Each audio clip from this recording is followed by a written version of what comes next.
gonna keep going, goddammit. What it do? Wow. Truth Aerospace Jr. There's a big left hand. Gervonta Davis. Shout out to the almighty LBBC, the Lions Den boxing community. If you didn't know, now you know. What it do, everybody? What's going on with everyone?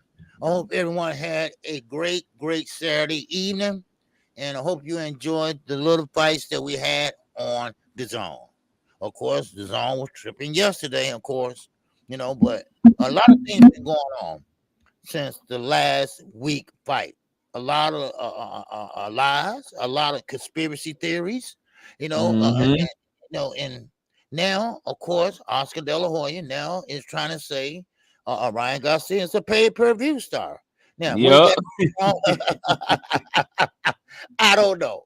All right, but we got my man Knockout Boxing 86 TV with me, man. What's going on, Knockout? Oh man, I'm chilling, man. I'm cool. I'm cool, collected. I'm ready to talk some boxing, and then watch my family try to convince me to get on these goddamn roller coasters and shit at Six Flags. I'm not doing it though. I'm just going. Man. I'm going for the funnel cake, man. I ain't going for nothing but the funnel cake, man. That's it. But I'm ready to talk this boxing. And you right, man. I'm reading these stories and these articles coming out of Ryan Garcia camp, man. It's just one lie, one excuse after the other, and I'm ready to cover it, man. This shit crazy. You like me with roller coasters. And see, I'm the guy that sit there and hold the purses while everybody go on the rides. All right, that's what I am.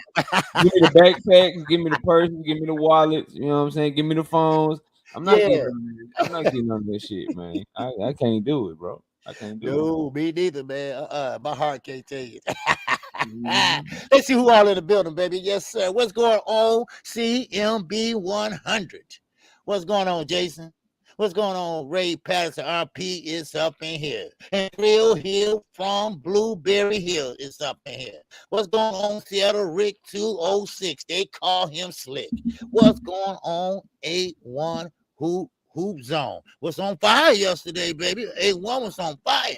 Yes, sir. All right, who else we got up here? Edgar Chavez. What's going on, Ed? How you feel, big guy? All right, we got D Free, the winning team is up in here. We got my man Jay Watchful is up in here. We got D1 is up in here. And we got the guy, the big guy. We talking about Cano Local Sport, baby. Yes, Cano, what up, homie? Yes, sir, man, MIA, baby, MIA. But hey, you're doing what you got to do, baby. Go ahead and do it. All right, yes, sir. What's going on, Ricky Timms? Yes, sir. He's from the south side of Houston, baby. Yes, sir. Y'all looking for him? Just look for Little Rick. Just look for Little Rick. All right, Miss Knockout Boxing. What's up, baby? TV, the queen is in here. All right, who else we got up in here? Kawhi Elliott is up in here. What's going on? All right, Matthew Bishop, I see you. Yes, sir. All right, somebody else just popped on in here, man. It took me back up. It took me back up to Matthew Bishop. Yes, sir. Boss Dog is in here. EB Sweat a Lot. It's up in here. LaShawn Bennett is up in here. Kellerman Zoo, stand up. All right, who else we got in here? Boxing Honor, the Menace, baby. Yes, sir. Salute to you. We got Albert Daltrey is in the building. All right. Yes, sir. And we talking about in the building boxing. It's up in here. Emmanuel Pedigree is bringing up the rear. Oh, sucky now. Yes, sir. And that's everybody for right now. Make sure everybody smash that like button. If you haven't, make sure you do it. Mark Nash TV, what's good with you? Good morning to you. And we got what's going on, YK Mail. What's good? What's good? All right, yes, sir. All right, Knockout. We might want to go into talking about a little boxing, man. Yeah, man. So first, I know we're gonna talk about what Oscar De La Hoya said about Ryan Garcia and William Zepeda. Before we do that, man, just the fight last night, just real quick. William Zepeda knocked old buddy out in 2 rounds. And if you paid attention to the prediction video, I told y'all exactly what was gonna happen because this guy got knocked out by freaking Chris Colbert before. so Right. you put him in there with Williams Zepeda, you pretty much know what's gonna happen if Colbert is doing your ass dirty. But what'd you think of that fight last night, man? Watching that main event on DAZN last night. We didn't have much boxing, but Williams Yeah, Zepeda is a top 10 lightweight, so it's worth talking about. What you got on that fight, man? I like that one. And the other fight with Lawson in that, I like that one. But he barely put it out of there because that gas tank was running low. But that main event, Zepeda, southpaw stance, he did everything a southpaw supposed to do. I mean, he was using his right hook. He was using the right check hook, I would call. And he was pretty much was ready for this fight. Matter of fact, I think he was really training, and thought he was gonna go longer than what he went. But he watched this guy out. He walked him down and figured that guy couldn't take his power, and found out he couldn't. And he got it in there and got it over with. He didn't play with his food. He went in there and got it done. And that's how you're supposed to do it. When you see an opening, take it. And that's what he did. Right. He opening. So so shout out to him. Now, that's the problem now. We got to pay it at 135. Now, I think right now, the way he looked last night, he's gonna get some. He's in play now too at 135. Mm-hmm. He's in play now 135. I mean, it's now starting not to be a joke. 135 is heating up. I mean, we got a lot of good fighters there, and all of them are good, and they all want their smoke, So I mean, so what I got on the Zepeda, man, he did what he had to do, and he listened to his team, and he went in there, he did it, and he got it out, he got him in there and got him out of there. Yeah, man. Look, any and what up, Omega Red? I see you, homie. Listen, Williams Zepeda, man. Anybody that throws 100 punches per round, they gonna catch my attention. His gas tank is always going. He ain't never stopping. I remember Hector Tanahara was supposed to be this big up and coming prospect, and Williams Zepeda sliced through him like a hot knife through butter. So he did exactly what he was supposed to. You put him in there with somebody who has no punch resistance, who's getting in there and getting knocked out by Chris Colbert, you pretty much know that he ain't gonna be able to stand up to Williams Zepeda. Williams Zepeda pressed the gas on him, pressed forward, and got him out of there, and just was too strong, too powerful, and gave him too much volume. Now for him at the lightweight division, I saw Kano put it in the chat. He had an opportunity to fight Shakur to be Devin Haney's mandatory, and they turned that down. So he's one of them ones that that they had an opportunity to fight Shakur Stevenson for his first fight at 135, and his team said no. So he didn't take advantage of that opportunity. And we all probably know why his style is all wrong for Shakur Stevenson. But as far as him being a top 10 lightweight, I think he is right now. Got a lot of volume. He gonna always bring the fight. His only issue is gonna be that defense. And when he get in there with a boxer punch or somebody that can walk him into some shit and really do damage to him, it's only gonna be a matter of time because he's one of those guys that's all offense, no defense, and eventually I think it's gonna catch up to him. And then this guy right here had no chin and no resistance. But before this, he had only knocked out one of his last 3 opponents. He had faced Alvarado, he had faced Jojo Diaz, and he couldn't get those guys out of there. So even though he's 27-0 with like 24 knockouts right now, I would like to see who he been knocking out, because once he stepped up, I think this was a step down in competition. Once he stepped up in competition, Alvarado and Jojo Diaz, they took his punches just fine. But then he stepped back down to this dude that was getting knocked out at 126 and 130. Then he's able to get him out of there. So I wonder what his power is really looking like at the lightweight division against the upper echelon. Because if he's just a volume puncher that leaves himself open and don't got no power at the high level to really like cause damage to guys gonna beat him up, man. And he been down before a couple times in his career, so his chin may be vulnerable as well. But I think he's gonna definitely be fun to watch for as long as he's one of these top guys, and he's gonna be somebody that you're gonna want to watch in a main event, a co-main event. But he got to take advantage of the opportunities that are presented that present themselves to him.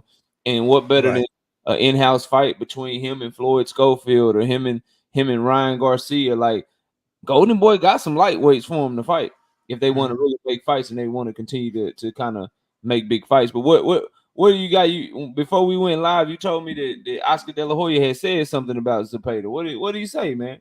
What did he say about this? Not the Zepeda. He was talking about Ryan Garcia. Oh, okay. My My You bad. know, well, you wanted to touch on that?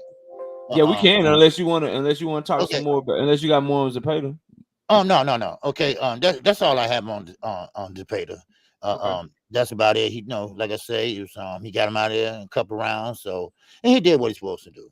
Yes, sir. So Yes, yeah, sir. Let's so get to some of these stories then, man. yeah, What you got over there on the old notepad, man? What we man, got going on, man? man, we got Oscar De La Hoya. All right, now he's proclaiming that Ryan Garcia, it's a new face of paid per view, not boxing. Because remember now, they say 1.2. Some people out here 1.4. All right, so in between. Now he's saying that he feels that Ryan Garcia, 23-1, that he has a better fan base than Tank. He said, yeah, only Tank hit maybe 200,000 buys on maybe several occasions, but with Ryan help on this last fight, which he got more followers, he did more pay-per-views than Tank did because of his followers. That's what he believes.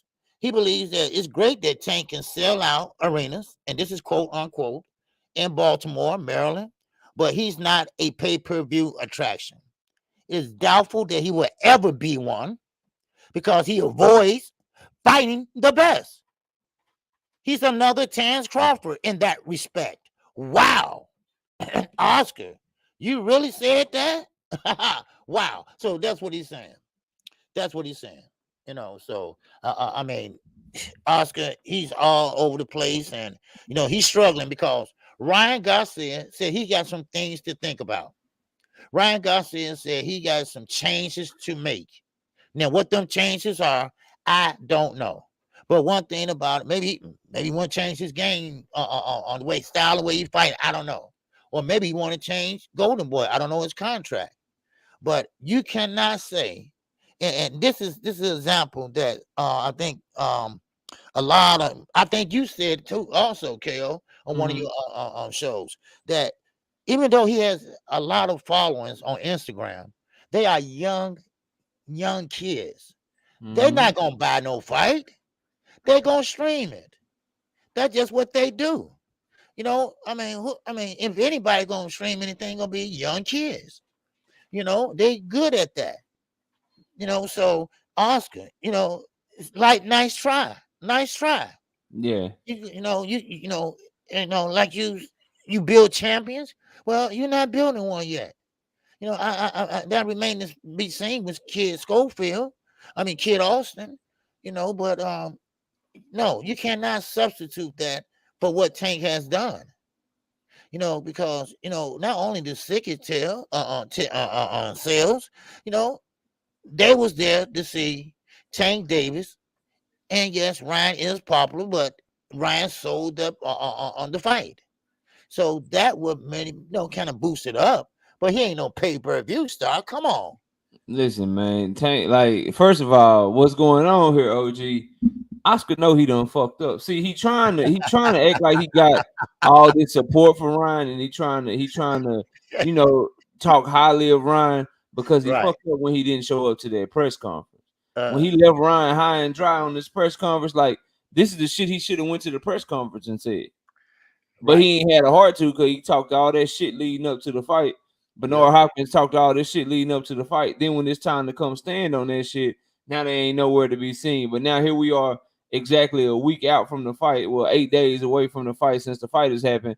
And now all of a sudden, he the new face of pay-per-view and shit. He this, he that. Why weren't you speaking so highly of him after he lost?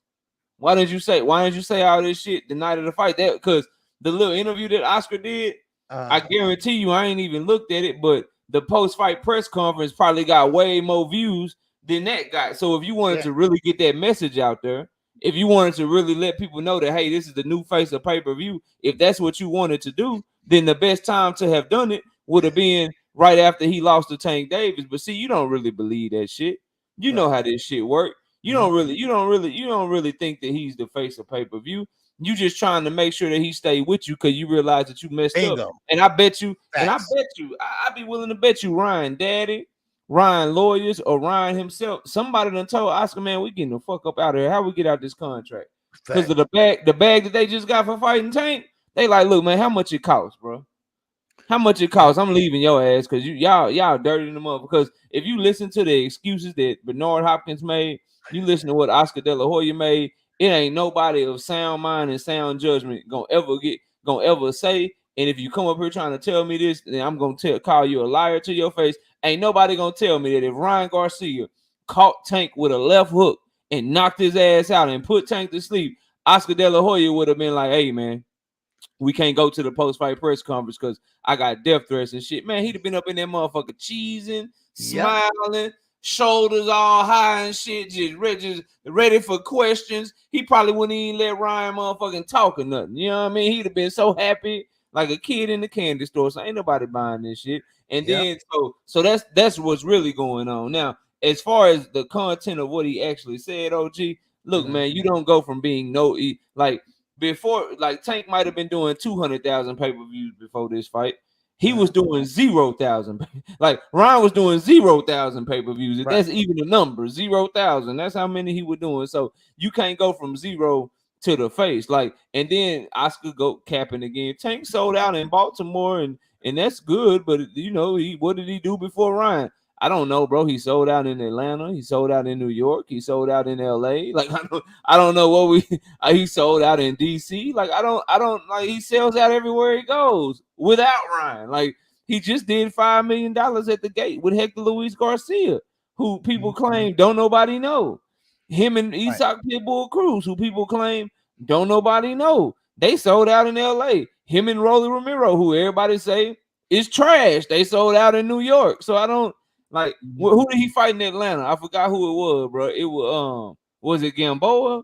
It might have been Gamboa, but when he went to Atlanta, when he went to Atlanta, he sold out there too. So, man, I'm not trying to hear this shit, man. Like, to the victor goes the spoils, and it seems like everybody's trying to change the rules of what the face of boxing is now. All of a sudden, everybody's trying to change the rules of what it means to be that guy or be the hottest guy in boxing. Now that it's Tank Davis, see the same rules of your sales, your pay-per-views, people watching you fight. They don't want those to apply no more. Now they're trying to add extra shit into it. Like they putting little qualifiers on it.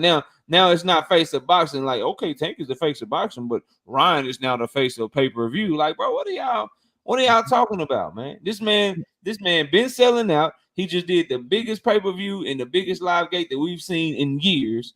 And now everybody's trying to find ways to nitpick and take that shit away from him. And it's just it's sad to see what we should be doing, right? If you're a true boxing fan, this is how people should be moving, OG. Tank Davis is the face of boxing. He's the biggest attraction. Now, Tank, we hold you responsible. These are the fights that we want to see of you.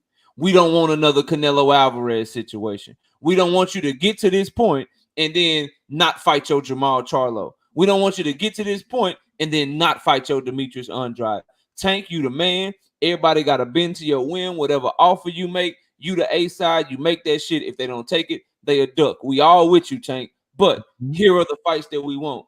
Give them to us and we'll show up. We'll buy them hoes. We'll buy your tickets. We'll buy your merch as long as you give us what we want. Do better than the face of boxing that came before you. Fight the fight that we want to see you fight. That's what people should be doing instead of trying to take credit from this young man for what he just did by putting boxing back on the map the way that he put it on the map. That's what I would say to all of that, man. Exactly. Because, see, even Tim Bradley, I spoke on it yesterday. Even Tim Bradley is trying to down Tank Davis' success. He said, yeah, he got the what he say? What he say, bro? God damn, what he say, OG?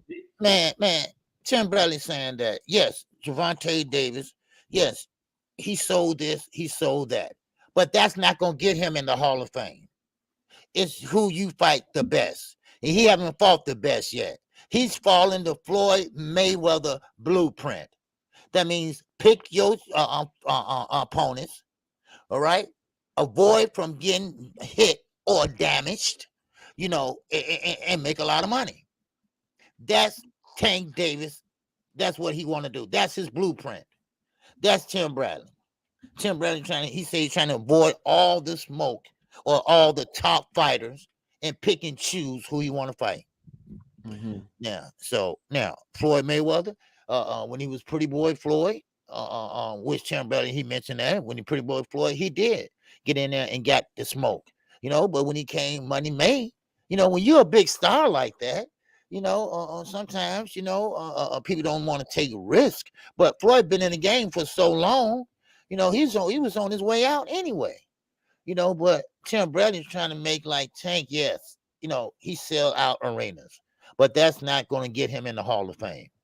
Well, Tim, you don't need to be in the Hall of Fame anyway. I don't even know why you in there. But and Tank said that to him. Tim just hate Tank Davis, bro. He don't like Tank at all. I kind of figured that, I kind of figured that, So, but no, now he don't like Teofimo Lopez, but we get into that later. Yeah. The thing with Tim Bradley, number one, Tank said what you just said. Your ass shouldn't even be in the Hall of Fame. So Tim Bradley's holding that against him. Tim Bradley, when Tank had his whole situation before the Hector Luis Garcia fight, even though the girl recanted her story and said that she did none of that shit happened, he still called Tank a woman beater. You know what I mean? He openly said when they asked him about Tank and Ryan Garcia, I hope Ryan Garcia knock his ass out. I don't like Tank. So I don't know why people would ask Tim Bradley any question about Tank Davis, bro. Like, I don't know why you would ask him any question about Tank Davis, hoping that it's a you know what I'm saying? It's gonna be an objective response or anything like that. And then as far as like Tank ain't taking no risk, I just to me, bro, like the way that Tank Davis fight kills that whole narrative. Like he stand in the fire with you. He take chances to get the knockout and shit, bro. He don't. He literally spin. He is literally the opposite of what Tim Bradley is calling him.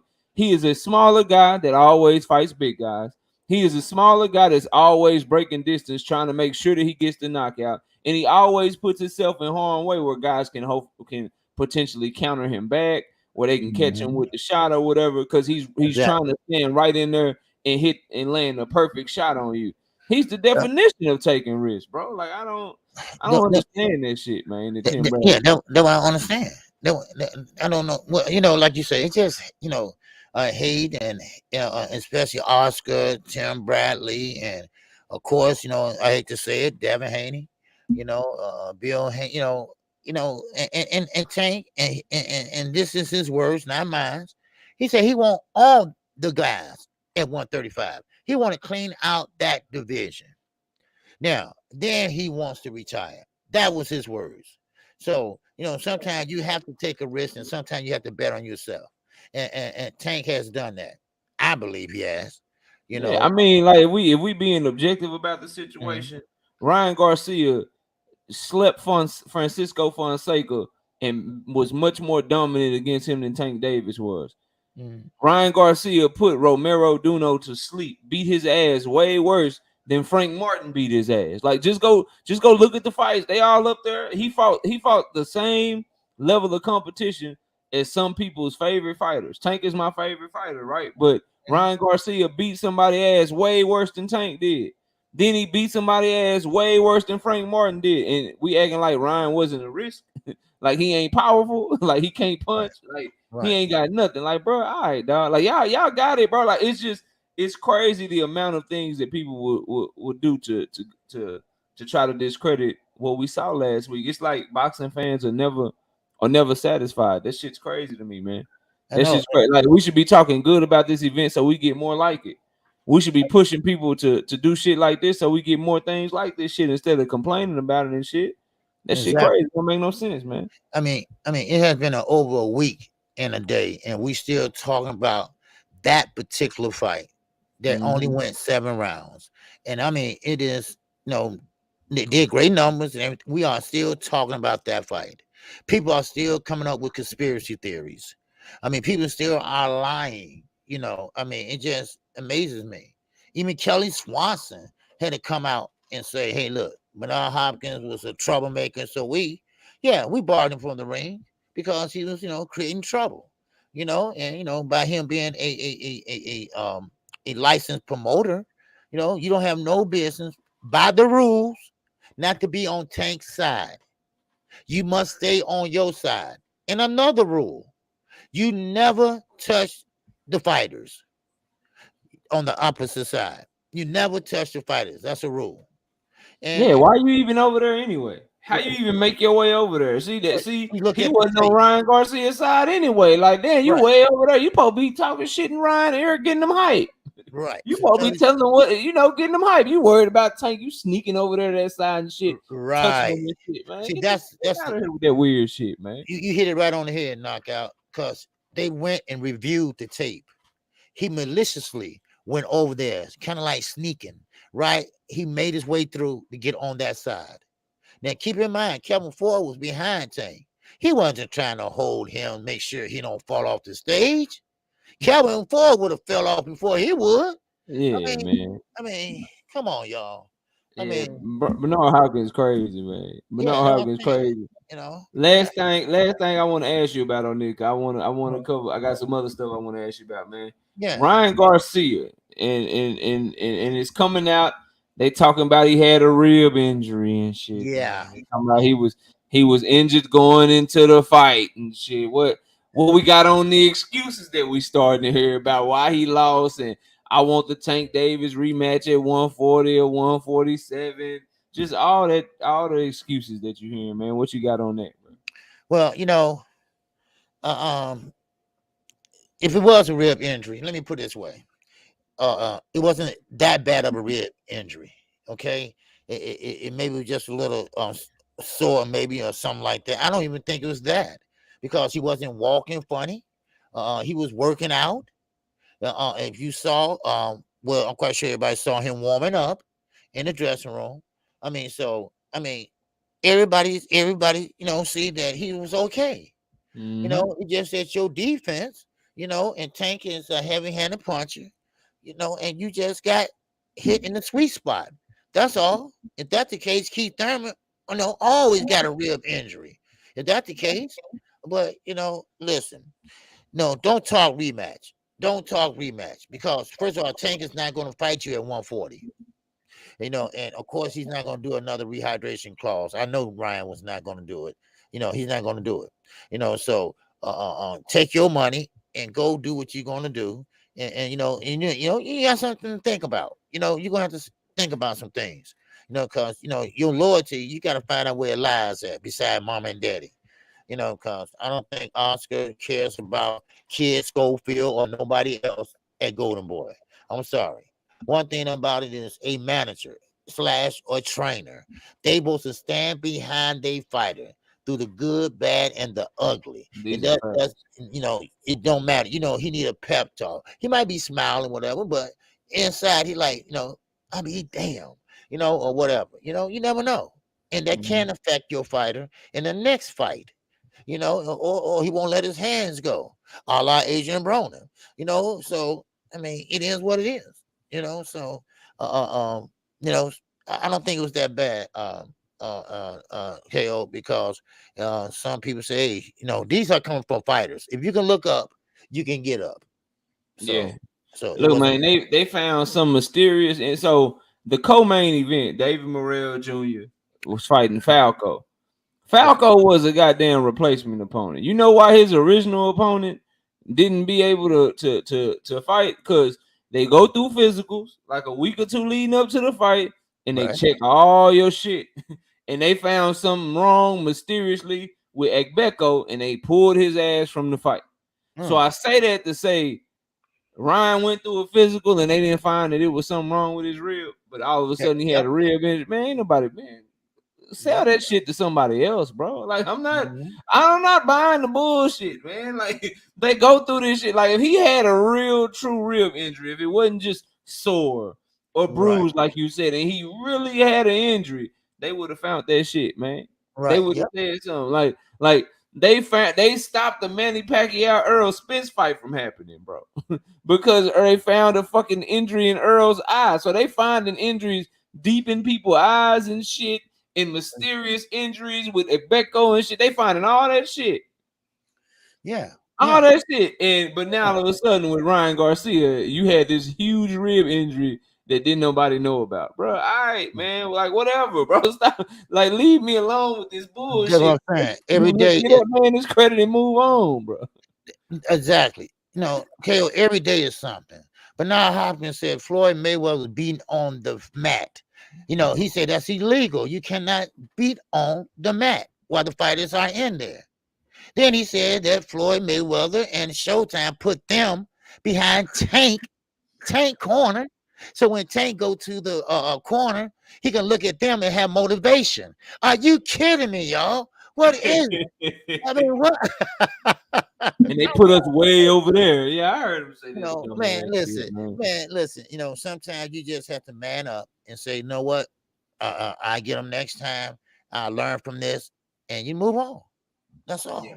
100%, man. 100%. So, another thing that we have to go over, man, that we need to talk about is this this Devin Haney and Lomachenko fight, man. It's coming up in a couple of weeks. Yes, sir. It's gonna be a big fight. I think it's been going under the radar. A lot of people talk Tank and Devin. A lot of people talk Devin and Shakur. Nobody's talking about Loma. Based on what you know, do you think that Devin Haney is gonna get a fair shake? Can he win a close fight? And it's weird to ask that of the undisputed champion, because usually when you the undisputed champion, they gotta come and they gotta take your shit. They gotta come and they gotta beat you so convincingly that you make them give them.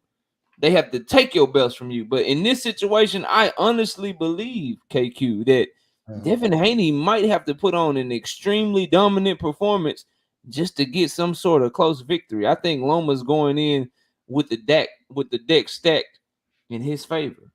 But what do you think of that, man? Ooh. Well, first of all, let's not forget Lomachenko is not no old man like everybody's saying he is. Lomachenko still got something in his arsenal, and Devin Haney better be ready for that. Now, of course, Devin Haney, yes, he does have to put on a performance. Matter of fact, just to solidify everything, you need a knockout. That would really make you really that guy, where nobody don't have no questions or hesitation saying that you are the greatest or whatever. So if it's a close fight, and I'm talking about maybe 1 or 2 rounds, it could be a draw. They might do that, but I don't think if Devin go out there and do what he's supposed to do, go out there and win like he should win, keep sticking that jab and everything. But see, Devin's not an inside fighter. Lomachenko, I'm quite sure and watch and see that his game plan going to be get inside, try to make it ugly, trying to make it ugly as possible. Something like he did with Rigondeaux. Refuse to clinch. You know how Devin like to hit and hold and jump out and clinch you. Well, Lomachenko, like he did Rigondeaux, he refused to clinch. Let my arm go, and work with that free arm. So yeah. Devin Haney, which Bob Aaron believes he's better than Muhammad Ali, whatever. So I think it'd be safe to say that he need to perform. He need to perform well, because you don't want to take no chances, because all these belts are up, and they want Lomo to have no belts, because they don't want Devin to leave that way. That's the key. Yep. That's the key. Like, so I saw a couple of people put Teofimo in the chat. Well, Bob knew he still had control of the belts, because if Teofimo won, then shit, you got Teofimo signed. The key is, if Devin is re-signed to Top Rank and none of us know it yet, then it'll probably be a fairly judged fight. But if this is indeed his Manny Pacquiao moment, where he is done with Top Rank, if this is indeed his Teofimo Lopez moment, where Teofimo about to fight Josh Taylor, he done with Top Rank. If this is indeed one of those times, bro, he gotta be careful. They did not set this deal up. They did not put the clinch counter on him in the second Kambosos fight. They did not give Kambosos 4 rounds in the first fight. They did not make him take less money all in both of those fights. They didn't push this fight back past Ramadan, when he wanted to fight in February or March, because he didn't want to fight during or after Ramadan. They did not do all this shit. They did not do all this shit just for Devin Haney to get a fair shake, is what I'm saying. I think he got to go in there, and I think he got a school on him. I think he got to win like maybe 11 rounds to 1, man. I'm not even gonna hold y'all. He got to do like, if he have what's a close fight, bro? If it's as close as like Conceição versus Oscar Valdez or some shit, I'm just letting y'all know, B, be ready for what might come, all you fellow Devin Haney fans. I'm just letting y'all know right now. Like I see my brother Jay Grant Jr. saying Loma will be easy work. Loma ain't nobody easy work. Where y'all got y'all, man. I Oh, hell understand with the that, no. confidence in Devin, bro, but Loma is no one's easy work, bro. Nobody. And he rejuvenated. This the fight he been getting ready for because he knew it was coming. And that's why they put him in there with Jermaine Ortiz to give him a look at their footwork, give him a look at somebody being athletic and shit. And he started coming on strong the back half of that fight. But he ain't nobody easy work, bro. He ain't nobody easy work. So I think that Devin, I think that Bill, I think that they gotta be ready to go in there and lay down a demo. Like they gotta be ready to beat the same way they beat Cambosos, they have to beat Loma like that. If this shit is close, just letting y'all know, man. If this shit is close, just be ready for the fuckery. Y'all, everybody gonna be mad the next day. Me and KQ gonna be talking about it, and we gonna be like, yeah, I thought Devin won 8-4, but we gonna be talking about how, you know, Lomachenko got the nod, and everybody gonna be mad at the scorecards and shit if the fight's close. I'm just letting you know. I'm just letting y'all know what's going down, man. But that's all I got on that. You got anything else on that one? Oh no, but no, please, you all don't think this is just an easy fight for Devin. Devin, great fighter. Don't get me wrong. And he's going to have to come up with a type of game plan that will pretty much keep Lomo at bay. And he got a great jab, but I don't think that's going to be enough. He can't jab his way to victory. Not this fight. We not. Hey, He's and not. check this too, OG. Check this too. Stop calling Loma easy work, cause if Devin beat him, y'all gonna show on him to get all the Loma's a Hall of Famer. Devin Haney got the best resume. He's this, he's that. So don't call him easy work. Give him props leading up to the fight. Cause if Devin win, I already know what y'all gonna do after the fight, man. After the fight, if he win, after the fight, Loma gonna be the man all of a sudden. Y'all did the same shit with Cambosos, man. Cambosos was garbage. He was a duck. He was trash. He was ducking Devin. He was running from Devin to fight Lomachenko. Then as soon as Devin fought him and beat him, oh man, he was the man who beat the man who beat the man. Camboso was the man. Y'all doing the same shit with Loma. Y'all do this shit all the time. Loma easy work. He light work. He ain't shit. He this, he that. Then the moment that Devin beat him, if he beat him, oh man, shit, Loma was a 3-division champion. He was Nomaschenko. He's a 2-time Olympic gold medalist. He's this, he's that. Don't do that shit. Give that man his credit now, bro. Give him his credit now, so that way, when Devin do what you think he gonna do to him, it's gonna be good. I ain't talking about you, A1. You good, man. You good. But I'm talking, yeah, Jay Grant is funny, but it's true. It might be funny, but it's fucking true, and you know it's true, bro. Come on, man. But you know what? I think Dev will be prepared. I think they pulling out all stops for this fight. They want him not only to look better than Tank or whatever, but they want him to win that fight in high fashion. And they are pulling out all the stops. They want to make it look easy. And that's what I believe Jay Grant trying to say. They wanted to make it look easy. That's what I think. So hopefully he can make it look easy. And hopefully they can say, okay, well, Dev is a dog, and If you tell our brother, if you tell our good brother, if you tell our great brother Jay Grant Jr.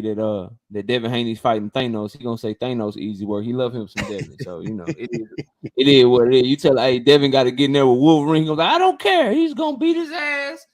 Wolverine won't touch him. Like that's just how he rolling. But we got a fight coming this weekend. Normally you would say a big fight. Normally, when we don't have a lot of boxing and it's Canelo fight week, you put Canelo in the title, but he got a fight coming up in 6 days. Ain't nobody talking about, man. But he does have a fight. He's defending his undisputed championship title against John Ryder, man. What we think of that fight, man? You tuning in? Is that on pay-per-view? Do we gotta buy that shit, or do we just get it on the zone? We get on the zone, but it's pay-per-view on the zone. So, oh man, you know what happened last weekend? So, they did advertise it yesterday after the fight. They said Canelo Alvarez going home, and he will be fighting the dangerous puncher John Ryder. So oh yeah. Oh yeah. They made it sound good. They really made it sound good. I wanted to buy it right then and there where it made it sound right. But yeah, it's pay-per-view. And but I think it's only 50 some dollars. No, not that high. And I think Canelo want to win and win in high fashion, fighting in his hometown. And I think he didn't want a Bivol in there. He didn't want no big tough opponent in there. He wanted a somewhat easy fight, an easy win, and celebrate this and that. And that's what I think. Now, would he fight after that? Who would he fight? I don't know. Bivol said, "Hey, I'll fight you 168. Let's make it happen." But of course, we haven't heard anything from Canelo. Now, David Benavidez, he wants to make that happen. But now Morrell's in the picture. But yeah, we're not talking about Canelo Alvarez, the face of boxing. The one that they said DuPont Davis about to take his place. No, is he losing? Is he losing his fan base? I don't think so. I think still I think he's gonna do good with pay-per-view numbers. I believe in that, so let's see. Let's see what happens. I guess Man, they're gonna so they called John Ryder a big puncher? Yes. He got like a 50% knockout ratio, bro. Man, they sold that fight, man, after the main event. Damn, man, that's doing crazy. the whole thing. That's crazy. Yeah. I think the most interesting thing about that fight is we get to find out if Tank Davis truly took the baton from Canelo Alvarez. That's the thing. I'm more interested in the numbers after the fight than the actual fight, because it's just not. It don't do like it's no disrespect to John Ryder. Number one, Zach Parker quit. That's why he got his shot. Number two, he already got like 4, 5 losses. How many losses John Ryder got? Somebody tell me in the chat. Look up his box record or something. I believe he done already lost 5 times.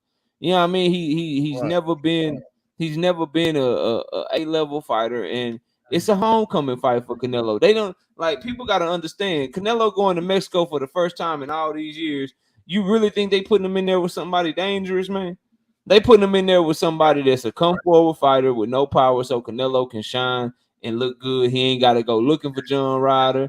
He ain't got to go, he ain't got to go trying to cut the ring off against John Ryder. There's no threat that John Ryder is going to make Canelo Alvarez look bad. And that's why he's getting the fight, bro. That's why he's getting the fight. Now, you brought up David Benavidez and David Morrell Jr. Mhm. And I must say, David Morrell is saying when they fighting in September, and he want all the smoke. Ronnie Shields is saying he's a generational talent, and they want the smoke. Like his whole team, Bob Santos, that whole team over there is pressing David Benavidez right now. And I'm used to David Benavidez when Jamal Charlo had something to say, he fired right back at his ass. Demetrius Andrade, he fired right back at him. Caleb Plant, he fired right back at him. Why is David Benavidez so damn quiet when it comes to David Morrell Jr., bro? What's going on, man?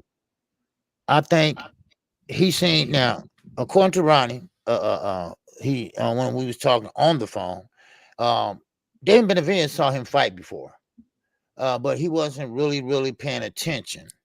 But this past weekend, David Benavidez was right there watching Morrell. He knows that Morrell is something. It's a problem. He know Morrell is a problem, and he don't want to get into nothing while he riding high right now.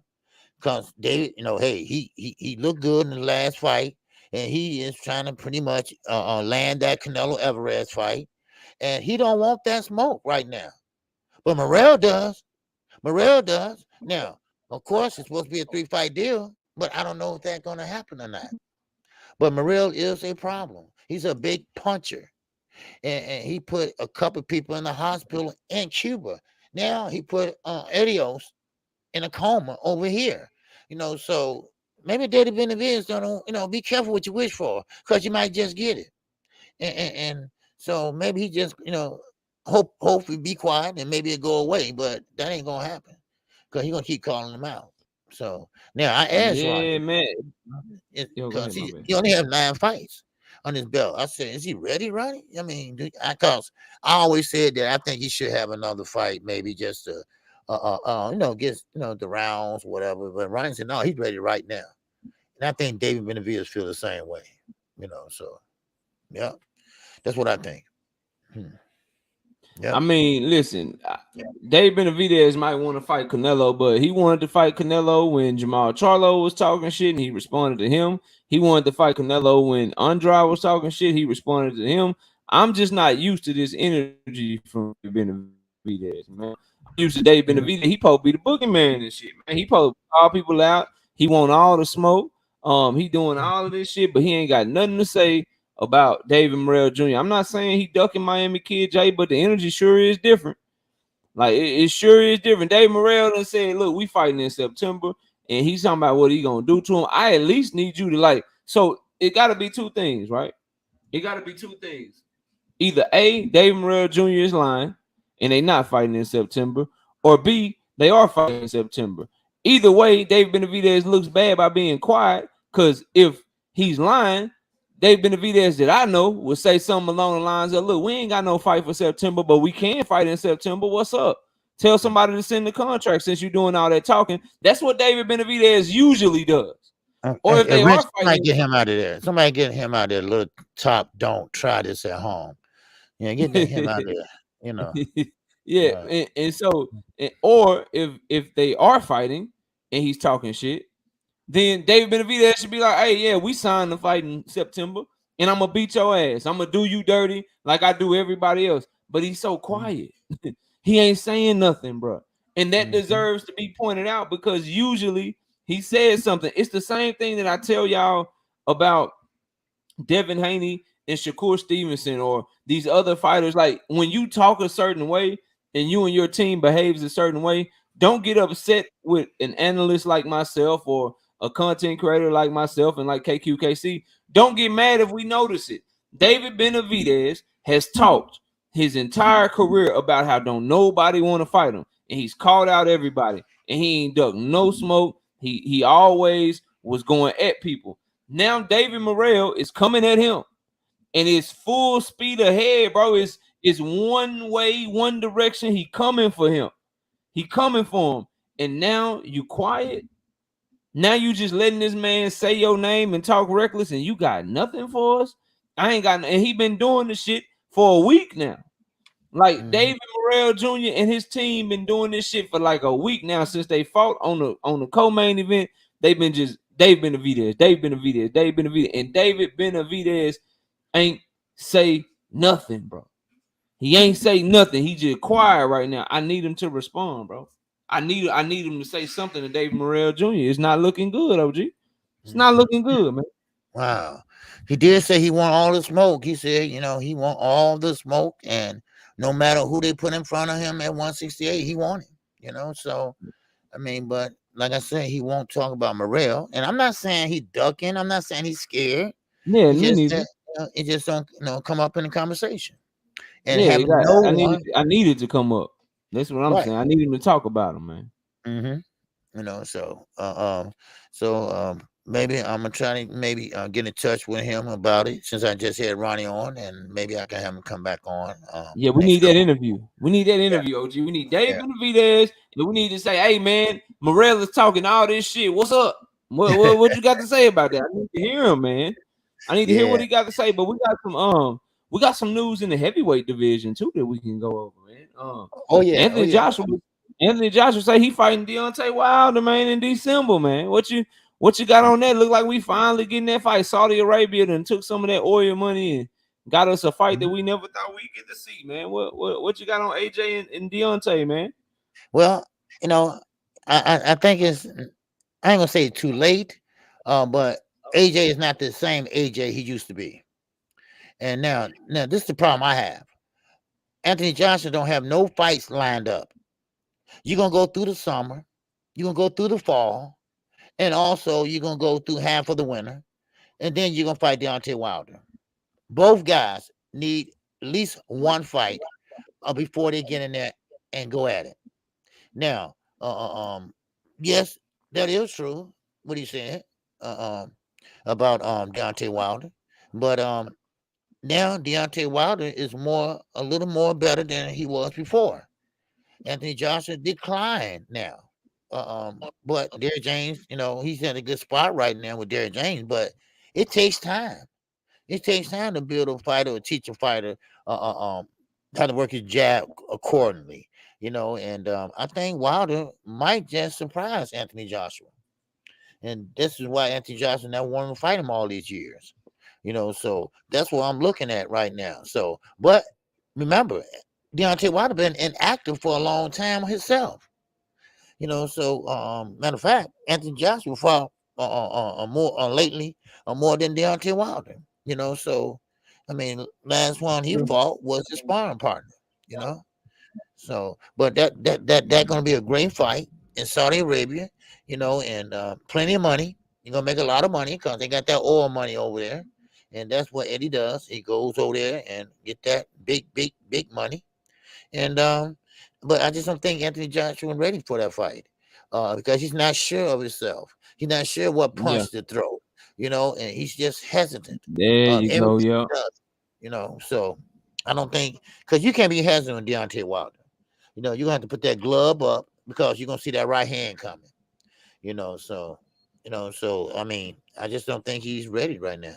So I think the moment that oh, my bad, OG. Go ahead. My fault. No, go ahead. Mm-hmm. You got a super chat. You got a super chat right quick too.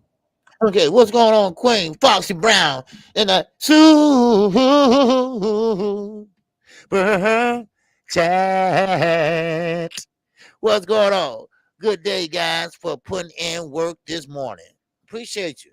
All right, appreciate you. All right. Yeah, man. What's going on, Harrison Brooks? Yes, what up, Harrison?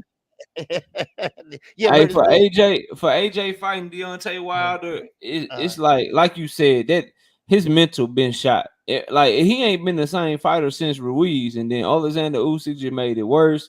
Like I'm literally gonna be watching that fight.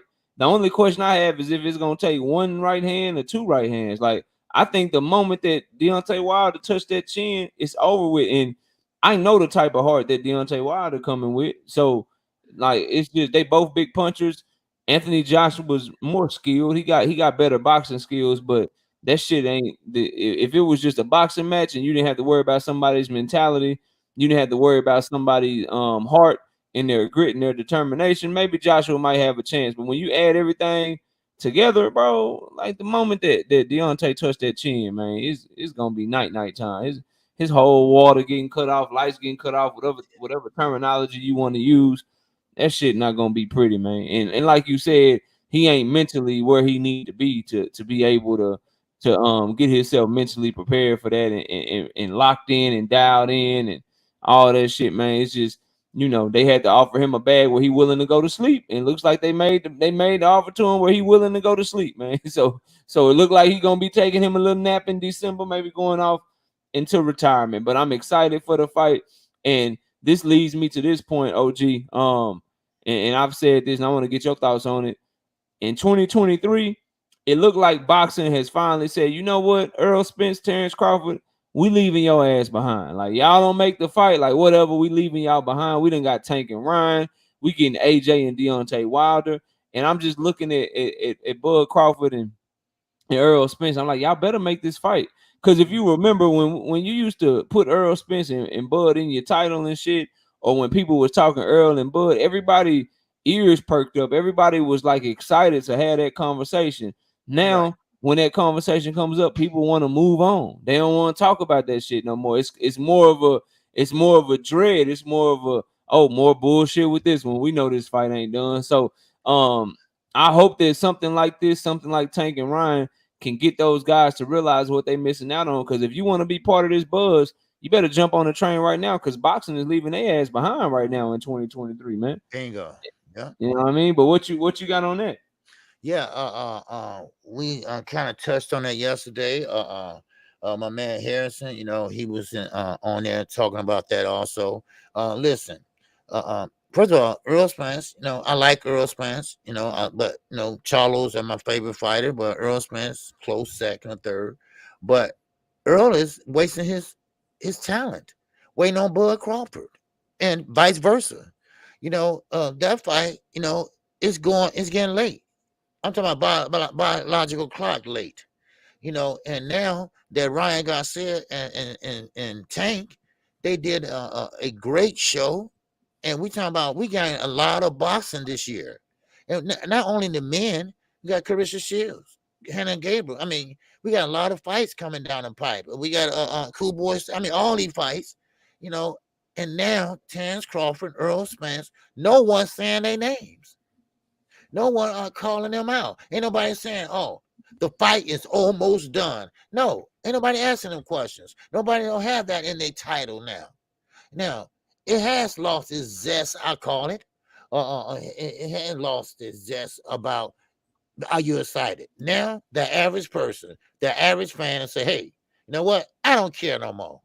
I'm not gonna get my hopes up on it. If it happens, happens. If it don't, it don't." Facts, bro. Facts. Like I got people on the debate series. OG, they like, man, we don't want another Earl Spence Terrence Crawford debate. We don't want another Earl. When we first started that shit, that's all everybody wanted to debate. Now don't nobody want to talk about that shit. Don't nobody want to talk about that shit no more. It's getting exhausting. Now it's to the point, and I love talking boxing. It's to the point where I want to talk about it when the fight get made. Then it'll pick back up. They still in that window where if you make that fight, everybody's energy would change instantaneously. The moment that fight get made, everybody will be back on board. Everybody will be excited about the fight, and we be willing to talk about it. But it's just been so much bullshit. I looked it up, OG, and it's so crazy. They have now told us in 9 months out the year that the fight was coming. If you go back and you look at all of the times, there are reports that told us it was going to happen in August of 2022, September, October, November, December. Then we heard January and February of this year, and now we're hearing June and July of this year. That's 9 months out the year, bro. They just throwing shit at us left and right. And that's why people are tired of being lied to, man. They tired of being lied to. So you know what? When you get your official announcement, then you get your shit together and you let us know. And if I can't help but if you Earl Spence, who I know Earl ain't a hater. If you Bud Crawford, who I know Bud Crawford is a prideful person. If you looking at this shit, don't you want to be able to do like a cross country promotional tour like we just saw Tank and Ryan? Don't you want grand arrivals and shit? Don't you want your weigh-in to be popping like the weigh-in that we just saw last week? In the build-up that you know is about to be Deontay Wilder and Anthony Joshua, if you want to take part in this shit need to happen, and it should have happened way before now, but it definitely need to happen real soon, or people gonna not even care no more, man. They're not even gonna care no more. So I think they getting left behind. They getting left behind in a big way, OG. Mm-hmm. Yeah. And I was saying yesterday, maybe I know Earl Spence. I know how I don't know how, but I imagine how he feels. You got 3 belts, and all you need is that one belt to be undisputed, and you can't get it, right? I get it, but you cannot stop everything, your career, everything, and wait on Terrence Bud Crawford. You might have to just go ahead and say, "I can't get it. I got to move on," or give him a deadline to make it happen. If you don't make it happen, or we don't get nothing done by this time, then it's over with. Thanks for the time. Thanks for the consideration. But I'm moving up to 154, and now I'm gonna see, can I get a belt up there? Yeah, man. Up there, so this the last thing I got for you, because this shit pissed me off, OG, and I'm a vent. And I gotta get your take on it, but I'm gonna let you. I want you to speak on this first. So, I was going through boxing scene trying to find stuff for us to talk about this point, and I came across some quotes from Mauricio Suleiman, and they made me so upset. I rarely get upset, but this made me so mad, and I'll tell y'all why when it's my turn to talk. But this is what he said, bro. They were asking him about Artur Beterbiev versus Dimitri Bivol for undisputed at the light heavyweight position division. He says the WBC cannot sanction a fight with Bivol in it. That is because of our position with Russia and the war in Ukraine. WBC would not accept that fight. Exactly, they would fight without the WBC belt. As of today, that is the position of the WBC about that fight. As long as there is no boxing in Ukraine, we will not accept boxing in Russia, at least not sanctioned by the WBC. At this moment, our ruling is that Beterbiev has to fight his WBC mandatory rival, Callum Smith. What you think of those comments, man? Wow, man. That's, first of all, Demetrius Bivol, he has been fighting over here. Now why he can't fight Beterbiev, I don't know. He is not a Russian citizen. A lot of people get that mixed up. And I think he make his home somewhere else. But I think he was born there, but he doesn't live there, if I'm not mistaken. But that is so. This what confuses people. The WBC, they do anything and everything that's under the table. They make any kind of belt and make you a hero. They any type of fight on any kind of occasion, they making a belt. They pretty much let guys that tested dirty fight. But all of a sudden now all of a sudden you found that you want to do right. All of a sudden you want to follow the rules now. No, that what really kills me. And that's a good fight right there. I mean, Bivol and Beterbiev, those are good punchers. Bivol, a great technician, and Beterbiev, whatever you want to call him, big, heavy-handed puncher. So that's a good fight there. But Mr. Suleiman, he always be capping. He's the reason why Tio and his dad thought they was undisputed, because they said Mr. Suleiman told us to. But I think what they're doing is they want to make the fight on with someone else they want to make the fight with. So I think maybe they might be looking at a Canelo or someone like that. They don't want to make them two come together. Now that's how I feel. So now I don't know what got KO all pissed off, y'all, but he gonna tell us. WC, they always pisses somebody off at one shape, form, or another. So I don't know, but that's all I got. I got to hear what you. Yeah, no, look, I'll tell you why, OG, and I'm gonna drop a video on this, and I'm gonna make some content on it for the people that ain't here, because I think people need to hear this shit. Like, so you are Mauricio Suleiman. Now you the motherfucking morality police. Number one, just the hypocrisy of, because Bivol's in the fight, you ain't gonna allow Artur Beterbiev and Bivol to fight, but motherfucking Beterbiev is a Russian too, and he actually went to the Olympics and shit. Like, he's from Russia too, bro. Okay. So they both from Russia, but you got all this smoke for Bivol. That would be one thing, and then the other thing would be, you do not belong in politics, and it ain't got shit to do with you. Keep politics out of my boxing. And if you gonna do that shit, at least have been steadfast and have integrity this whole time. So you draw the line just because of where Bivol was born. He ain't got he don't control who his parents is. No child does, bro. No child asked to be on this earth. That's why it's a parent's responsibility to take care of that child, because it ain't one of y'all in this chat that asked to be here. When you so it ain't his fault that his parents are from Russia. Furthermore, you the same Mauricio Suleiman that let people cheat, bro. You draw the line. You draw the line on where people are from. So I'm not sanctioning this shit because you from Russia. But you let people cheat. You let people cheat and tell you that it was eggs. You let people cheat and tell you that it was tea. You change your rules for cheaters. You create belts for cheaters. You do all this shit for cheating ass people, but you draw the line on where somebody was born, which is something that they have no control over, bro. Like, dog, get out of my face with this bullshit. And here y'all go, ties me all the way back around to the point that I've been trying to make to y'all for months now. These are the belts that y'all tell me matter so much in the sport of boxing. This man's belt. This man right here who is doing this shit, who is telling y'all all this shit that y'all are all saying don't make no sense. These are the belts. This WBC belt is the belt that you want to tell me matters in the sport of boxing, bro. Man, that belt ain't worth the shit that it was made with, the copper or the little plastic that they made that shit with, bro. That's some bullshit, bro. And y'all know it's bullshit. Man, listen. Mauricio Suleiman is horrible for the sport of boxing right now. You're willing to block an undisputed fight. You were willing to block an undisputed fight because somebody was born somewhere. But you allow Conor Benn to tell you that he ate too many eggs and that's why he had a woman's pregnancy pill in his goddamn body. You allow Oscar Valdez to tell you that it was herbal tea that he tested positive for phentermine. Herbal means it's from the earth, and phentermine is a man-made drug.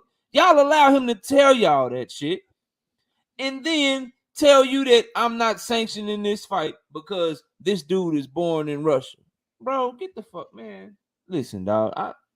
I can't, bro. I cannot in good conscience. Just me as a human being, as a man, bro, as a person, as a sports fan, as a fight fan, I cannot in good conscience know all of this shit about these sanctioning bodies, know all of this shit about this corruption and shit going on, and then at the same time get in front of a camera and try to big up some belts because my favorite fighter got him. Man, fuck them belts. Who'd you fight for him? That's why I tell y'all that shit. It's because of shit like that. It ain't to hate on nobody or bring nobody down. It's because of look who's handing out these motherfuckers, man. Look like this dude is in charge of the most prestigious belt that we have in boxing. Right. And this is the shit that he's doing, bro. This is what he's doing to our sport. This is what he's doing to the shit that we supposed to love and shit. He's taking it and making a mockery of it. And y'all want me to be like, yeah, them belts, his belt, that shit matter, bro. That WBC belt, I care so much about it now. Fuck that. Who you fight for it? Who'd you get it from? Who you fighting next? I don't care nothing about you just having that motherfucker because I know who it's coming from, bro. Man, that's all I got on it. That's why the shit made me mad because I feel like when they do shit like this, KQ, I feel like they think I'm stupid. I feel like they think I'm stupid, man. You know what I mean? Like don't just play me like I'm dumb, like I don't see what you're doing, man. And that's why it ticked me off, man. Like, cause it's just crazy. You block an undisputed fight because of where somebody's from, bro. That's what you'll do that shit. But then you'll allow people to cheat at the same time and change your rules. You know how? Do y'all understand how corrupt that is? You got your clean boxing program under VADA. Your shit is under VADA. Somebody test positive under VADA and you say, nah, never mind. We gonna use water instead. We gonna use water so he can still fight. That's what these dudes is doing to us, bro. Yeah. And we like, man, Mauricio Suleiman full of shit, man. I just can't, man. That's all I got on that, though. That's disgusting. That is some of the most disgusting shit I've seen in a long ass time, man. But go ahead, I'm done. No, that's all I got on it too, because like I said, you can't trust him. His father wasn't too bad, but he was just like his son before he passed. So I mean, they pick and choose who they like. That's what it is. If you're a big star, let's say Earl Spence, someone like that. Okay, they don't let you do what you do because the sanction fees. They know you're gonna make some money. They know you are a big star, and that means more money for them. That means that they're gonna let you fight when you need not to fight, but they're gonna make sure you fight. So no, he's not doing no service and no contribution to the sport of boxing. All he's trying to do is, well, he's not trying to do it. He is doing it. He's hurting the sport of boxing. Now over in the UK, we know a lot of them fighters doing this and doing that, like Amir Khan, Conor Benn, and at least they punish them. At least they pretty much say, no, you can't fight. Matter of fact, you can't fight over here at all. And then everybody stuck together, and Conor Benn can't go to Texas, he can't go to Las Vegas and California. So they all stuck together, and that's the same way they did Hank Lundy. He got suspended in New York, but he's trying to come over and somewhere else and fight. They said, no, we heard you got suspended in New York. No, we sticking together. No, you can't fight over here either. So yeah, Canelo Alvarez popped dirty. He cheated, got popped for it, and Mauricio Suleiman, because of where Canelo is from, he's allowed to be a cheater and fight for undisputed in the future. Dimitri Bivol never popped dirty, never cheated, And because of where he's from, he don't get to be undisputed. He don't get to go for undisputed. Man, if y'all don't get out of my face, bro. Yeah, like y'all don't stop with this favoritism shit and this bullshit. Like, come on, man. Come on, bro. Like, stop the bullshit, bro. Yeah. and you want me to just and people want to just stand by and act like the shit ain't happening, bro. When it comes to certain fighters and shit, that shit's crazy to me, man. But that's really all I got, unless you got something else to cover, OG. That's all. No, that was pretty much it. You all, thank you all for coming in. Wasn't too much happening this weekend. I'm quite sure a lot will be happening this week. And the Canelo fight, I think it start picking up around Tuesday or Wednesday. You start hearing this and that, and of course, we will be live. Well, KQKC will be live. Once again, Monday through Friday, 11 a.m. Central Standard Time. Yes, And of course, I will be calling that Canelo fight. Yeah, I maybe don't want to, but I have to because I have to get the subscribers on what they want, and that's what I do. And we will be right back here, but not on this platform. We'll be on Knockout Boxing 86 TV platform. But I thank you all for spending your Sunday morning with us. All right. So yes, sir. okay, Yes, sir.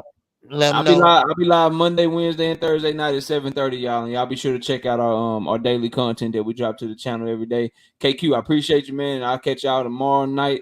Tomorrow night at 7:30, I'll be live, and y'all make sure y'all stop by KQ and check him out at 11 a.m. on tomorrow morning. And we'll see Yes, y'all sir. soon. Another great Yeah, show, man. you got debate, man.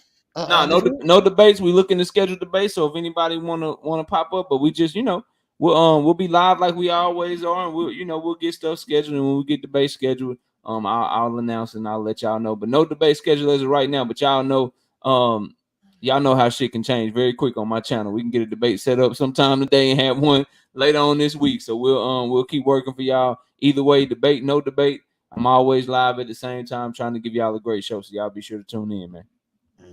All right, so make sure y'all smash that like button on the way out, and I thank you all for tuning in with me and Knockout Boxing on the morning after show. So you all have a great evening, and I will see you all tomorrow. With Peace that, out, y'all. that's all we got. Peace.